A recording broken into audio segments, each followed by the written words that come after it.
We were very fortunate enough to go on another one of our outings to our favorite little wine store, Drum Roll Wine in Renton, Washington. Hello, Drum Roll. And they have something called It's Alive!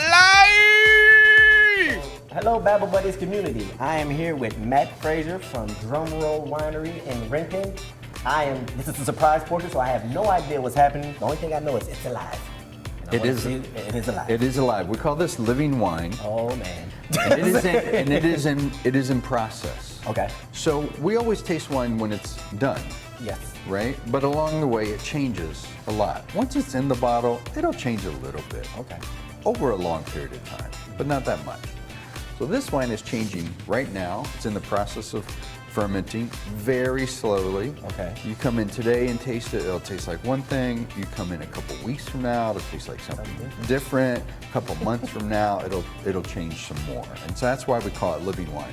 But the other thing that's going on here is we're trying to recreate, to the extent that we can, historical winemaking practices. Ooh. So wine's been with humans, been a part of human society for 8,000, 9,000 years, right? Yeah. We didn't even know what fermentation was till the 19th century. So thousands of years of wine was just kind of magic, honestly, you know? And so in the 19th, well, and it still is a little magic, yeah, absolutely. So rather than relying on technology and modern science, which are all great things, and we love the wine that comes as a result of that, we decided to kind of go back in time. Ooh.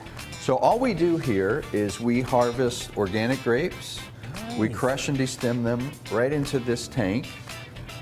A wine grape is a ticking time bomb for fermentation, right? Yes. Inside, lots of sugar. Yes. Way more than like even in a table grape, right? Yeah. Smaller, More concentrated flavors and a lot more sugar. Thin skin, Very thin. yeast on the outside because yeast is everywhere. As soon as the yeast and the sugar get together, that's when fermentation begins. So really, all we do is just play matchmaker, Nice. so to like, speak. Hey, yeast. Have you and met sugar? Yeah, Sugar. exactly. Need yeast. And then magic starts. So that's what's happening in here. Sugar meets So yeast. we used no electricity, we used no commercial yeast, we used nothing modern except, okay, this is stainless steel because we want it to be drinkable and not, spoil. So we're going to give you a little taste of this living wine. I am ready to We'll drink living things. We'll see what you think. We're gonna pour right out of the tank here. It's unfiltered, so it'll look really different. There you go. Just living so you wine. know, I had 2 root canals, so if there's a lot of sugar in here, I will be back goodness, there's sugar in there.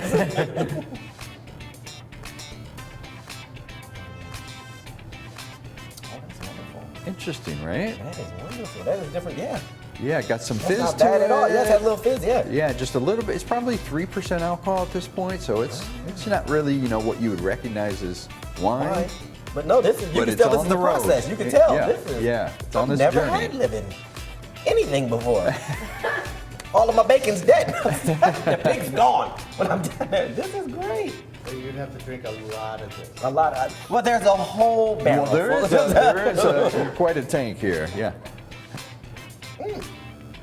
This is better than apple juice. So this is wonderful.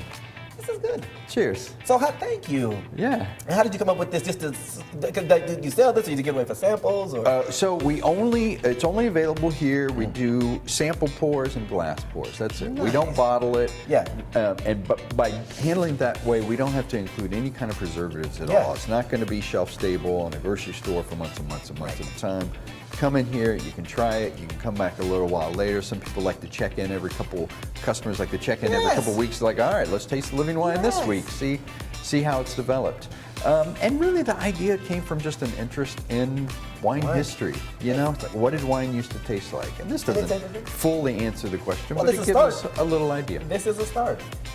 This is wonderful. Again, if you haven't been here, get here. You can taste living wine. You're gonna have a great time. You're gonna meet phenomenal. I use phenomenal, but phenomenal individuals. Matt and Sunday, you can read a great book. Bring your own book. Start at SundayFraser.com. Right? Get that book, come in, and you can bring your own boards. I love this. I didn't know what to expect. I was like, whoa. He was like, this is live wine. I was like, what do you mean by live? Are there people in there? You know, are there little Cuba elves just floating around in there? Like, what do we mean by live? What does this mean?